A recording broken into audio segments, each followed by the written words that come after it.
Hello dear students, welcome to Rajasthan academy Sirohi. मैं प्रवीण सिंह आप सभी लोगों के साथ में आज एक विशेष चर्चा को लेकर के ये वीडियो लेकर के आया हूं। आप लोग जो है मेरे साथ में जुड़े हुए हैं वो तो सभी विद्यार्थी लगभग 12th पास होंगे, लेकिन आपके छोटे भाई बहन जो है जरूर 12th क्लास को अभी जस्ट पास किया होगा, या फिर जो है आपके किसी रिश्तेदार ने 12th पास किया होगा, या अपने आस पड़ोस में जो है किसी न किसी ने तो 12th पास किया ही होगा। साथ ही साथ मेरे पढ़ाए हुए भी कुछ विद्यार्थी 12th पास इस बार हुए हैं और अलग अलग जगह से जो है हमारे साथ में विद्यार्थी जुड़े हुए हैं।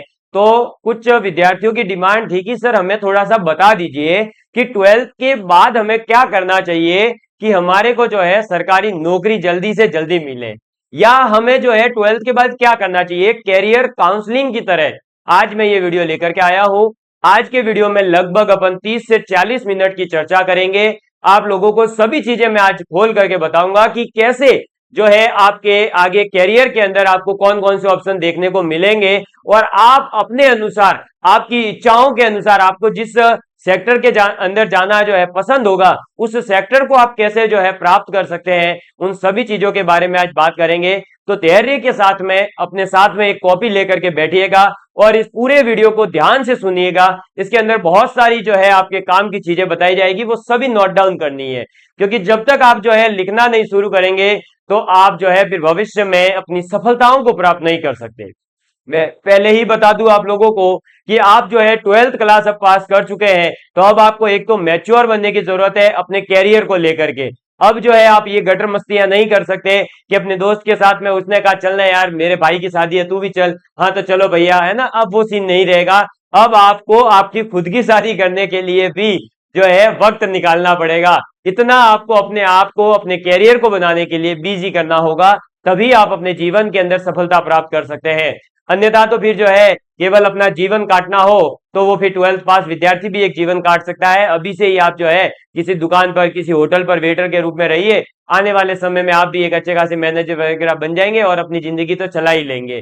लेकिन मैं बात कर रहा हूं उन विद्यार्थियों की जो विद्यार्थी चाहते हैं कि अपने जीवन के अंदर अपने आने वाली संतान को जो है ये कह सके, प्राउड फीलिंग करवा सके कि हमने भी कुछ उखाड़ा था बेटा अपने बचपन के अंदर, हमने भी जो है हमारे ग्रेजुएशन के दौरान ये गोल्ड मेडलिस्ट हम बने थे, या हम इस क्लास के टॉपर थे, या मैंने इस एज में ही नौकरी प्राप्त कर ली थी। इस प्रकार के कुछ प्राउड मोमेंट आपके पास होने चाहिए जिससे कि आपका परिवार जो है आपके ऊपर गर्व महसूस करें। तो चलिए आज की जो है इस चर्चा को अपन शुरू करते हैं। जैसा कि आप लोग देख पा रहे हैं कि हमने लिखा है सबसे पहले कि 12th के बाद क्या करें, पहला पॉइंट। दूसरा, कैसे मैंने जो है 12th के बाद ही सरकारी नौकरी प्राप्त कर ली थी। मैंने आपको बता रखा है, जो भी विद्यार्थी मेरे साथ जुड़े हुए हैं, जब से मैं सर्विस में आया हूं तब से ही मैं कंटिन्यू यूट्यूब पर पढ़ा रहा हूं। तो लगभग जो है मेरी सर्विस को अभी 4 साल हो गए हैं और मेरे साथ में काफी ज्यादा विद्यार्थी जुड़े, और लास्ट 1 ईयर से तो हम कंटिन्यूअसली यूट्यूब पर पढ़ा रहे हैं। उससे पहले मैं जो है केवल और केवल गाइडेंस किया करता था बच्चों को, जो है यानी जो भी मेरे हम उम्र के विद्यार्थी हुआ करते थे उनको गाइड करने का कार्य किया है, और कई विद्यार्थी आज जो है सफलता भी प्राप्त कर चुके हैं।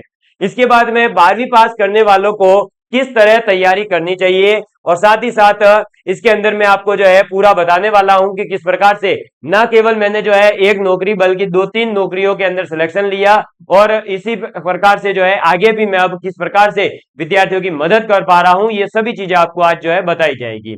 अब देखिए, तो आज का ये वीडियो जो है कंप्लीट गाइडेंस रहेगा किन विद्यार्थियों के लिए जिन्होंने 12th क्लास जो है पास आउट कर ली है। हो सकता है किसी के 40% बने हो, किसी के 90% बने हो। अगर आपको जो है इन परसेंटों से देखा जाएगा तो हो सकता है कि 90% वाले को होशियार माना जाए और 40% वाले को डफर। लेकिन आने वाले भविष्य के अंदर 40% वाला विद्यार्थी जो है किसी न किसी एक अच्छे मुकाम को हासिल कर सकता है। हो सकता है 40% वाला विद्यार्थी किसी यूनिवर्सिटी का असिस्टेंट प्रोफेसर बन जावे, और वो जो है फिर 90% वाले जो विद्यार्थी है उनको पढ़ा रहा हो।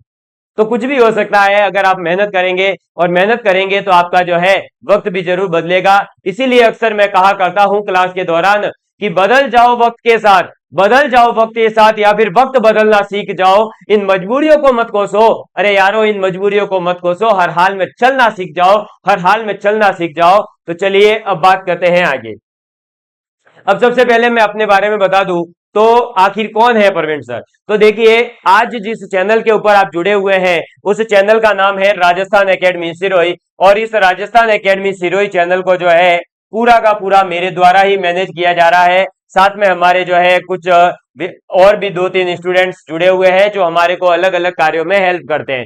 इसके अलावा मैंने जो है 2018 के अंदर RSMSSB बोर्ड का जो LDC का एग्जाम है वो क्वालिफाई कर रखा है। उसी के साथ 2018 के अंदर ही लैब असिस्टेंट का एग्जाम जो है वो क्वालिफाई कर रखा है, और लैब असिस्टेंट का एग्जाम न केवल क्वालिफाई बल्कि उसके अंदर मैं फाइनल सिलेक्टेड भी हूं, और अभी वर्तमान में मैं इसी पद पर कार्यरत हूं।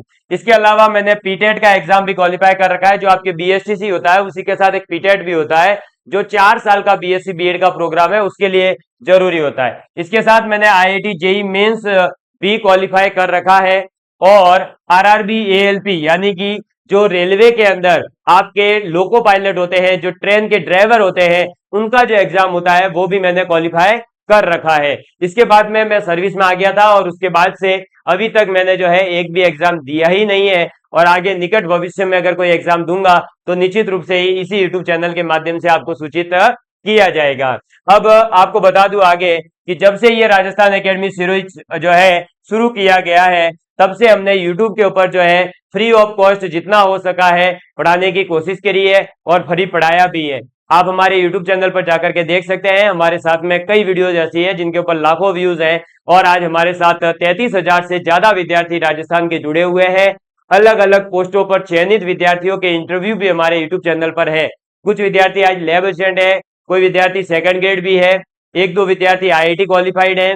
इसके अलावा कुछ विद्यार्थी जो है अभी CUT सेंट्रल यूनिवर्सिटी के अंदर भी पढ़ रहे हैं। इसी प्रकार से हो सकता है कि कुछ विद्यार्थियों को गाइड किया गया हो, कुछ विद्यार्थियों को पढ़ाया हो, लेकिन जितने भी सरकारी सेवा में है उन विद्यार्थियों को निश्चित रूप से ही कॉल पर तक जो है उनसे बात करके उनको पढ़ा रखा है। तो आपको भी जो है इसी प्रकार से ये गाइड इसीलिए मैं कर रहा हूं क्योंकि हमारे पास में थोड़ा सा एक्सपीरियंस है। क्योंकि कई बार विद्यार्थियों के मन में आता है कि आखिर हम किसी की बात क्यों सुने, तो बात आगे वाले की इसलिए सुननी है क्योंकि वो आपसे थोड़ा सा ज्यादा जानता है। अब देखिए, बात करते हैं, आपने क्लास 12th पास करी है। आप 12th पास करने के बाद अब जो है आपने 12th पास जब करी है तो आपके पास में अलग अलग सब्जेक्ट रहे होंगे। कुछ विद्यार्थियों के पास हो सकता है आर्ट्स रही हो, कुछ के पास में रही होगी साइंस, और किसी के पास रही होगी कॉमर्स। कोई फर्क नहीं पड़ता है जब आप कंपटीशन के फील्ड में आ जाते हैं। तो अब जो आर्ट्स वाले विद्यार्थी है, कॉमर्स वाले विद्यार्थी है और साइंस वाले विद्यार्थी है, उनके लिए फर्स्ट ऑप्शन क्या है उसकी भी बात करूंगा, और सेकंड ऑप्शन क्या है उसकी बात करूंगा। तो सबसे पहले अपन जो है फर्स्ट ऑप्शन की बात करते हैं। देखिए, फर्स्ट ऑप्शन क्या है सर? फर्स्ट ऑप्शन का मतलब बेसिकली ये है कि जिनके घर की परिस्थितियां थोड़ी बहुत ठीक है, जिनके पेरेंट्स आने वाले 4 से 5 साल तक जो है पढ़ाई के लिए पैसे खर्च कर सकते हैं। हो सकता है साल के 2-2 लाख 3-3 लाख यानी 5 साल के अंदर अप्रोक्सीमेटली आपके पेरेंट्स आपके ऊपर अगर 10-12 लाख रुपए खर्च करने की कैपेसिटी रखते हैं 3 से 4 साल के अंदर, तो आप लोगों के लिए ये फर्स्ट ऑप्शन रहेगा जिसकी आपको तैयारी करनी चाहिए। अब ये फर्स्ट ऑप्शन क्या है वो देखिए। जैसे अगर कोई विद्यार्थी आर्ट्स का है तो आर्ट्स के विद्यार्थी के लिए 12वीं पास करने के बाद में छोटी मोटी नौकरी के ऑप्शन तो जरूर रहते हैं, लेकिन उसके पेरेंट्स अगर 10-12 लाख रुपए एफर्ट कर सकते हैं तो उस विद्यार्थी को जो है सबसे पहले ग्रेजुएशन के साथ में हमेशा UPSC या फिर स्टेट PCS यानी RAS है, या अदर स्टेट से है तो वहां पर जो भी कहा जाता होगा UPPSC है, MPPSC है, इस प्रकार से जो PCS है ना, पब्लिक सर्विस कमीशन जो आपके हैं, उनकी तैयारी आपको करनी चाहिए। अब इसकी तैयारी करने के फायदे क्या है, घाटे क्या है, वो सब चीजें आगे एक एक करके स्टेप बाय स्टेप क्लियर की जाएगी। लेकिन सबसे पहला ऑप्शन यही है कि आर्ट्स का विद्यार्थी है तो उसे UPSC या फिर जो है आपके RAS और इस प्रकार के जो एग्जाम है उनकी तैयारी करनी चाहिए, यानी स्टेट की कहें या सेंट्रल की जो टॉप मोस्ट एग्जाम है उनकी तैयारी करनी चाहिए। ठीक है। हाँ, इसके साथ में हो सकता है कोई विद्यार्थी SSC की तैयारी करना चाहे, CGL की, इनकम टैक्स ऑफिसर, CBI वगैरह के लिए, CPO वगैरह, एक्साइज इंस्पेक्टर वगैरह, तो उसकी तैयारी वो कर सकता है, कोई बड़ी बात नहीं। कॉमर्स का विद्यार्थी है तो उसे जो है CA की तैयारी करनी चाहिए। क्यों करनी चाहिए, ये टॉप मोस्ट एग्जाम की तैयारी, ये भी बताया जाएगा। अगर आप साइंस से हैं तो आप अगर मैथ से रहे हैं तो आप जो है एयरफोर्स की तैयारी कर सकते हैं, NDA की कर सकते हैं, IIT की तैयारी कर सकते हैं। और अगर आप बायोलॉजी से रहते हैं तो आप जो है नीट की तैयारी कर सकते हैं। इसके अलावा हो सकता है एक ऑप्शन जो है एग्रीकल्चर का कोई विद्यार्थी हो, है ना, एग्रीकल्चर के भी विद्यार्थी है आजकल, तो एग्रीकल्चर के विद्यार्थी के लिए भी एक बहुत ही बढ़िया एग्जाम है जेट का एग्जाम, ठीक है। इसी के साथ अगर साइंस का है, कॉमर्स का है, या चाहे आपके आर्ट्स का है, वो विद्यार्थी ग्रेजुएशन करने के लिए जो है आपके आजकल वो सीयूटी का भी एग्जाम देने लगे हैं, सेंट्रल यूनिवर्सिटी के जो एग्जाम होते हैं उनको भी देने लगे हैं, तो आप सीयूटी की भी तैयारी कर सकते हैं। इससे आपको एक टॉप मोस्ट जो है अच्छी कॉलेज मिल जाएगी, और जब अच्छी कॉलेज मिलेगी तो वहां अच्छे विद्यार्थियों से संपर्क होगा, अच्छे शिक्षकों से आपका संपर्क होगा, तो आप जो है निश्चित रूप से ही आगे भविष्य में कोई अच्छा कार्य करेंगे, ठीक है। तो आपके पास फर्स्ट ऑप्शन जो ये बताया गया है, ये फर्स्ट ऑप्शन आपके घर की कैपेसिटी अगर इतनी है कि आपको 4-5 साल तक जो है घर वाले पढ़ा सकते हैं, तो मेरा ये मानना है कि आपका जो है संकल्प यही होना चाहिए कि हमें बड़ी से बड़ी नौकरी प्राप्त करनी है। अक्सर कहा जाता है कि भारत में एक ही नौकरी है, वो है आईएएस की, इसके अलावा तो सभी नौकरियां हैं। बिल्कुल बाकी सब नौकरियां हैं, लेकिन अगर जो है आपके घर की कैपेसिटी अच्छी नहीं है तो हम क्या करें, उसकी भी बात करेंगे। लेकिन देखिए, आर्ट्स कॉमर्स या साइंस किसी से भी हो, आजकल एक ट्रेंड बन गया है कि विद्यार्थी जो है आईआईटी और सीए और इनकी तैयारी नहीं करना चाहता, वो सीधे ही यूपीएससी या फिर स्टेट पीसीएस की तैयारी करना चाहता है। तो जरूर से ग्रेजुएशन के साथ आप ये कर सकते हैं, इसमें कोई बड़ी बात नहीं है, ठीक है। अब देखिए, सेकेंड ऑप्शन जो आपके पास आता है वो क्या है। जब आपके घर की स्थिति जो है ठीक ठाक है और आप ये चाहते हैं कि ग्रेजुएशन के दौरान ही आपको नौकरी मिल जाए, या ग्रेजुएशन के बाद ही कोई छोटी मोटी ही नौकरी मेरे को जो है जल्दी से जल्दी मिल जाए, तो उन सभी विद्यार्थियों के लिए है सेकेंड ऑप्शन। सेकेंड ऑप्शन ये है कि आप क्या करिए, अपनी ग्रेजुएशन को जो है स्टार्ट कर दीजिए। अब ग्रेजुएशन में हो सकता है आप कहीं नॉर्मल गवर्नमेंट कॉलेज से बीएससी करें, या बीए करें, या बीकॉम करें, है ना, वो आपके ऊपर है, या जो बीएससी इन एग्रीकल्चर वगैरह जो भी आपका ऑप्शन रहे।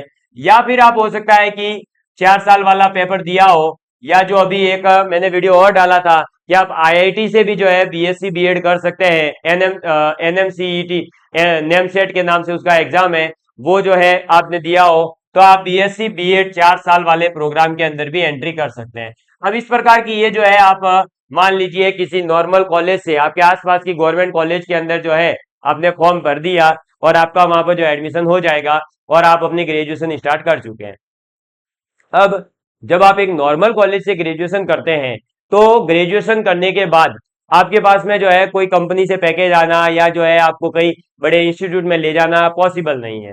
तो आपको क्या करना होगा, अब आपको जो है अपने साथ के साथ इस ग्रेजुएशन के दौरान ही आपको अपनी प्रिपरेशन जो है शुरू कर देनी चाहिए।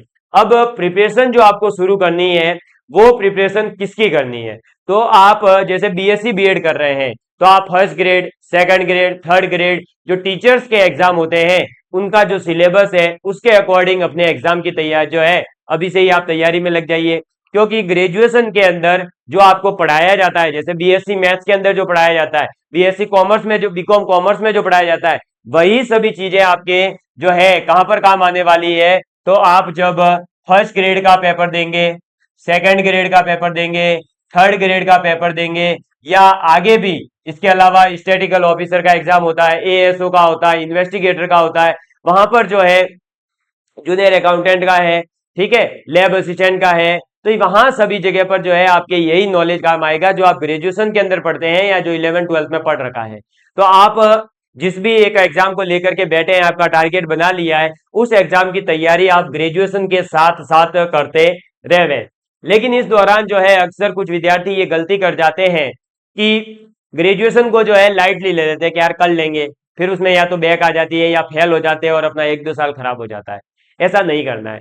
आपको क्या करना है कि एग्जाम जब आप ग्रेजुएशन की तैयारी कर रहे हैं और साथ में तैयारी कर रहे हैं, तो आपको 100% फोकस जो है ग्रेजुएशन पर भी करना है। ग्रेजुएशन को बहुत अच्छे से जो है तैयार करके आपको पढ़ना है। ग्रेजुएशन को जो है आप जितना स्ट्रॉन्ग कर सके उतना स्ट्रॉन्ग करने की कोशिश करनी है, क्योंकि आपका ग्रेजुएशन वाला पोर्शन जितना अच्छा होगा आपके लिए आगे एक बहुत बढ़िया ऑप्शन मैं बताने वाला हूं, वो आपके लिए खुल जाता है। अगर आपने ग्रेजुएशन को इजीली लिया तो आप फिर जो है आगे बहुत पछताने वाले हो। इसलिए अगर आप जो है इस प्रकार के, भाई देखो फर्स्ट ऑप्शन ये था, अगर इन एग्जाम की तैयारी नहीं कर रहे हो, है ना, तो फिर आपको ग्रेजुएशन को अच्छे से करना ही चाहिए। और ग्रेजुएशन के साथ साथ कुछ कॉमन सब्जेक्ट है जिनको आपको तैयार करना चाहिए। अब कॉमन सब्जेक्ट कौन से, देखिए कॉमन सब्जेक्ट में आप जो है जैसे कि आर्ट्स से है तो आपकी मैथ वीक हो सकती है, तो आप 10th लेवल तक की जो मैथमेटिक्स है उसको सीखिए, है ना। आपके पास समय है, आप साइंस को सीखिए। किसी के इंग्लिश कमजोर है तो इंग्लिश सीखिए, किसी की हिंदी कमजोर है तो हिंदी सीखिए, किसी को रीजनिंग समझ में नहीं आती है तो रीजनिंग सीखिए। जीके के लिए जो है आप क्या करिए, तो डेली न्यूज़पेपर पढ़िए, है ना। हम क्या करते हैं, सीधे ही राजस्थान हिस्ट्री की किताब लेकर बैठ जाते हैं या राजस्थान ज्योग्राफी की किताब लेकर बैठ जाते हैं। नहीं भाई, ऐसा नहीं करना है। हमें जो है पहले अपने आप को प्रिपेयर करना है कि जीके का मतलब क्या होता है। जीके का मतलब ये नहीं है कि कुछ भी पढ़ना है, नहीं। आपको पर्टिकुलर इसके अंदर भी सब्जेक्ट है, फिजिक्स आपका इसके अंदर आ जाएगा, हिस्ट्री, ज्योग्राफी, पॉलिटी, इकोनॉमिक्स। इसके अंदर फिर आप इनके जो है बेसिक कॉन्सेप्ट समझिए। बेसिक कॉन्सेप्ट आप कहां से समझेंगे, तो जो आरबीएससी की या जो एनसीईआरटी की पुस्तकें हैं उनको एक बार जो है पढ़ लीजिए। इनमें से जो है आपको पॉइंट समझ में आ जाएंगे। फिर वो पॉइंट समझने के बाद में आप जो है एक दो बार उनको रिवाइज करिए, फिर उनको नोट्स के रूप में लिखना शुरू करिए, अखबार पढ़ना शुरू करिए, आपको समझ में आएगी चीजें। इन सभी ये जो कॉमन सब्जेक्ट है, ये सभी सब्जेक्ट आपके भारत के किसी भी स्टेट का, किसी भी लेवल का एग्जाम दीजिए, यही सब आने वाला है। एसएससी की तैयारी करोगे तो देखो भाई क्या क्या देखने को मिलेगा। मैथ आएगी, साइंस आएगी, इंग्लिश आएगी, रीजनिंग आएगी और जीके आएगा। अगर आप राजस्थान के आरएएस की तैयारी करोगे, ये हिंदी भी आ जाएगी वहां पर। एसआई की तैयारी करोगे, ये सब सब्जेक्ट आ जाएंगे। यूपीएससी की तैयारी करोगे, ये सब सब्जेक्ट आ जाएंगे। इसके अलावा रेलवे की तैयारी करोगे तो रेलवे में आपकी मैथमेटिक्स आएगी, साइंस आएगी, ठीक है, रीजनिंग आएगी, जीके आएगा। तो मतलब ये कॉमन सब्जेक्ट है 6। इन 6 के 6 सब्जेक्ट को आपको तैयार कर लेना चाहिए 3 साल के ग्रेजुएशन के दौरान। काफी हेल्प मिलती है इनसे। क्या हेल्प मिलेगी वो भी मैं आपको जो है अभी बताने वाला हूं। यदि कोई स्क्रीनशॉट लेना चाहे तो इन कॉमन सब्जेक्ट का ले सकता है। तो अब देखिए, ये जब आप कॉमन सब्जेक्ट तैयार करते हैं तो इसका बेनिफिट क्या होता है, और आखिर मैंने जो है अपना सिलेक्शन किस प्रकार से करवाया था। आप लोगों को मैंने ये समझा दिया है कि आप अगर जो है थोड़े बहुत पैसे वाले हैं तो फर्स्ट ऑप्शन हमेशा ऑप्ट करना चाहिए। क्यों करना चाहिए वो बताता हूं। अब देखिए, सबसे पहले मैं अब थोड़ा सा अपने बारे में बताता हूं कि जब मैं ग्रेजुएशन के फर्स्ट ईयर में था, है ना, तो 12th पास करी मैंने।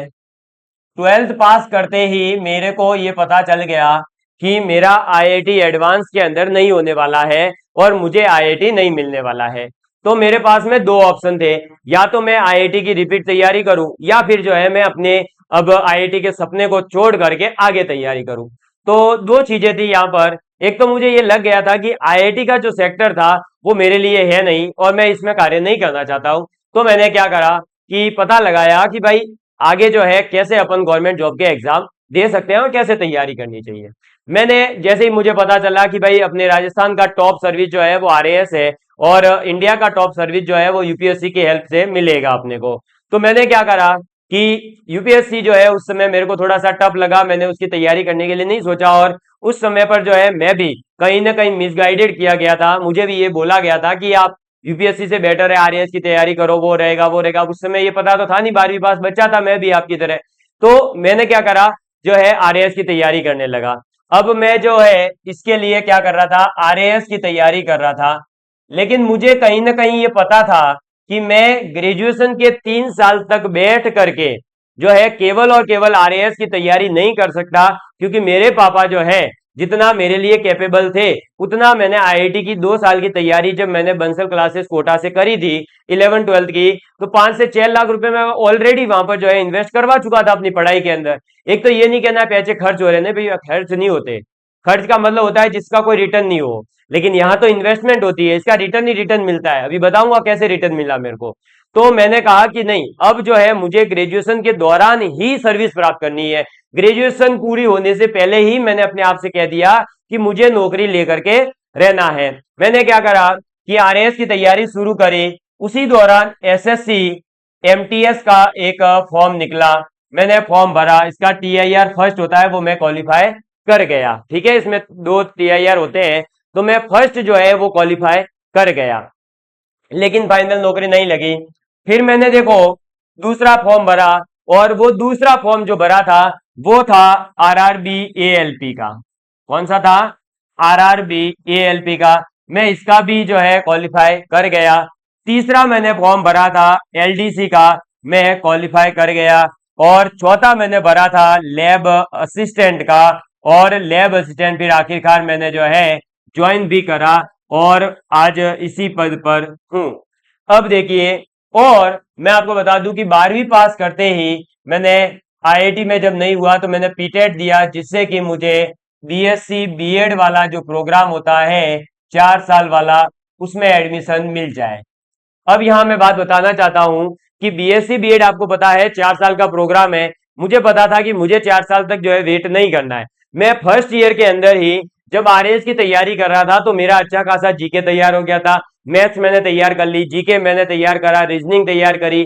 ऑलमोस्ट जो है मैंने आपको जो कॉमन 6 सब्जेक्ट बताए, वो ही 6 सब्जेक्ट में अपने आप को डेली जो है पढ़ाता था, मतलब खुद एक एक घंटे इनको पढ़ता था। उससे क्या हुआ कि जो बीएससी बीएड के अंदर फर्स्ट डे था मेरा, वहां से लेकर जब तक एग्जाम आने थे 1 साल का समय था, तो मेरा एग्जाम इसके जो है मेरे शुरू हो चुके थे।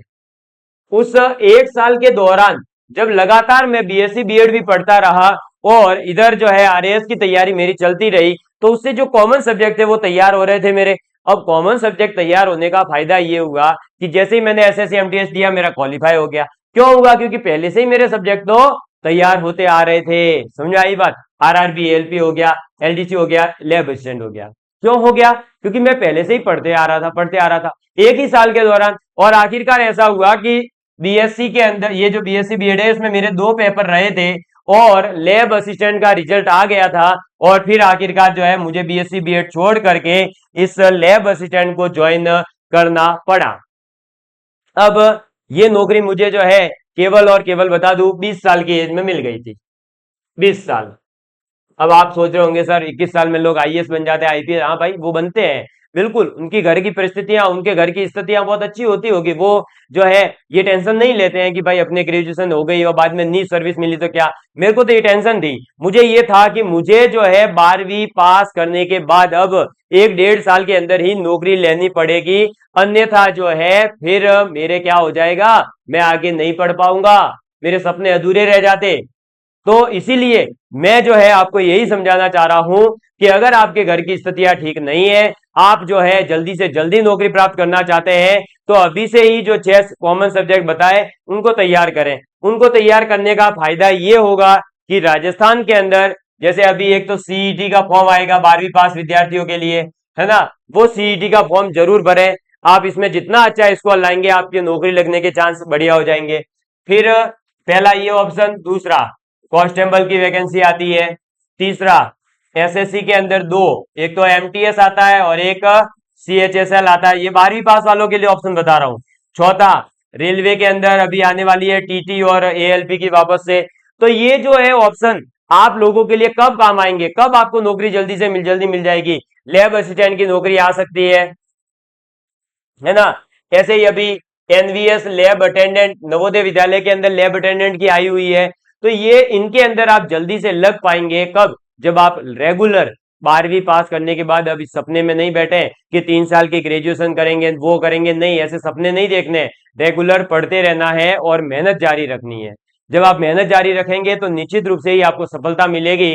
तो आप जो है, अब मैं यही समझाना चाह रहा हूं कि आप 12वीं पास हो चुके हैं, अब आप बढ़िया तरीके से एनसीईआरटी की जो किताबें हैं उनको पढ़ना शुरू करें। एक तो हम क्या है कि 12वीं पास हो गए तो अब हमारे दिमाग में खुमारी चलती है, हम यूट्यूब पे आएंगे और यूट्यूब पे आते ही क्या करते हैं कि कहीं ना कहीं जो है हम या तो किसी के डायरेक्ट वीडियो देखने लग गए, सर ये क्लास अच्छी है क्या। अरे भाई, क्लास अच्छी कैसे, आप क्यों कर रहे हो बताओ। आपको वो क्लासेज जो प्रोवाइड की जा रही है वो पर्टिकुलर एक वैकेंसी के अकॉर्डिंग, क्या आपके पास वैकेंसी फिक्स है पहले से? नहीं है। तो आपको तो कॉमन पढ़ना होगा। कॉमन पढ़ने का मतलब है मैथमेटिक्स पूरी पढ़नी है, कोई टॉपिक नहीं छोड़ना है। ठीक है। आप अगर साइंस पढ़ रहे हैं तो पूरी साइंस पढ़िए एक बार। तो फिर जब आप किसी एग्जाम की तैयारी करेंगे, जैसे मैंने लैब असिस्टेंट की करनी थी, तो फिर मैंने क्या करा कि लैब असिस्टेंट के सब्जेक्ट स्पेसिफिक जो है उसके अंदर उसके अकॉर्डिंग पढ़ाई करी। लेकिन पहले तो कॉमन पढ़ते रहना ना। हम क्या करते हैं, पहले ही डिसाइड कर लेते हैं हिंदी मैं पढ़ूंगा नहीं, गणित मेरे समझ आती नहीं, इंग्लिश मेरी वीक है, बची ये 2 सब्जेक्ट, इनके वीडियो देख लिए। और आज वो हिस्ट्री में जो है कहानियां सुनने का मजा आता है, वीडियो कॉल करके बैठे और सुनते जा रहे हैं, भाई उससे कुछ नहीं होने वाला। समय जा रहा है और समय जाने के बाद में पछतावा होगा। मेरे साथ में ग्रेजुएशन करने वाले, मेरे साथ में पढ़ने वाले अभी भी बेचारे तैयारी कर रहे हैं और हमें जो है सर्विस में लगे हुए 4 साल हो गए। क्यों? क्योंकि उन्होंने कहीं ना कहीं छोटी छोटी सी गलतियां करी। क्यों? उन्होंने ये सोचा था तब कि यार अभी नौकरी का नहीं करना, फॉर्म वॉर्म अपने तो ग्रेजुएशन के बाद करेंगे। अरे भाई ग्रेजुएशन के बाद में तो ग्रेजुएशन के साथ में कर लेगा तो क्या नुकसान है तेरे को? है कोई नुकसान है क्या? पढ़ाई करिए, पढ़ाई करने से कोई नुकसान नहीं होने वाला। और अपना एक लक्ष्य बना लीजिए कि मुझे इस एग्जाम की तैयारी करनी है और फिर उस एग्जाम के ओरिएंटेड पढ़ना भी शुरू करिए।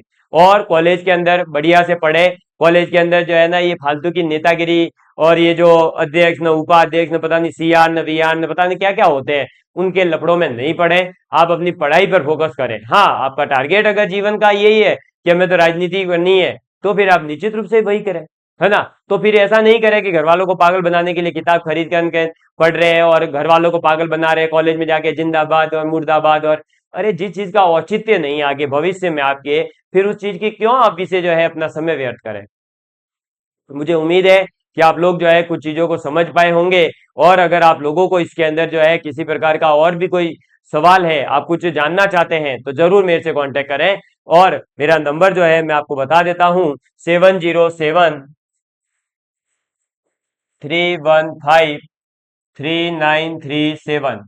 ठीक है। और प्लीज इस बार कॉल वगैरह कुछ भी नहीं करना है, केवल व्हाट्सअप कर दीजिएगा। जैसे ही मुझे समय मिलेगा मैं आपको बता दूंगा, क्योंकि हमारे पूरा जो है ऐप भी चलता है, तो ऐप पर हमारे को जो है कई प्रकार के कार्य रहते हैं, हमारी क्लासें रिकॉर्ड रहती है। ये जो है समय बड़ी मुश्किल से मैंने निकाल करके वीडियो रिकॉर्ड किया है। तो ऐसा नहीं कि आप हमें बार बार डिस्टर्ब करें, डिस्टर्ब करने का कोई जो है आपको भी फायदा नहीं होगा, मुझे भी फायदा नहीं होगा। क्लियर? इसके अलावा आप लोगों को जो है कहीं पर भी किसी भी प्रकार के अभी से कोर्स वगैरह परचेज करने की जरूरत नहीं है। एक बार वैकेंसी आ जाए तब तक आप जो है कॉमन पढ़ते रहे इधर उधर से। और दूसरा, आप किताब खरीद ले, है ना, किताब पढ़िए। उसके बाद में जो है आपको क्या करना चाहिए, तो बाद में जब वैकेंसी आ जाए तब आपको जो है कोर्स खरीदना चाहिए, अगर आपकी इच्छा हो तो। अभी से कोई कोर्स वगैरह खरीदने की जरूरत नहीं। धन्यवाद। जय हिंद, जय भारत।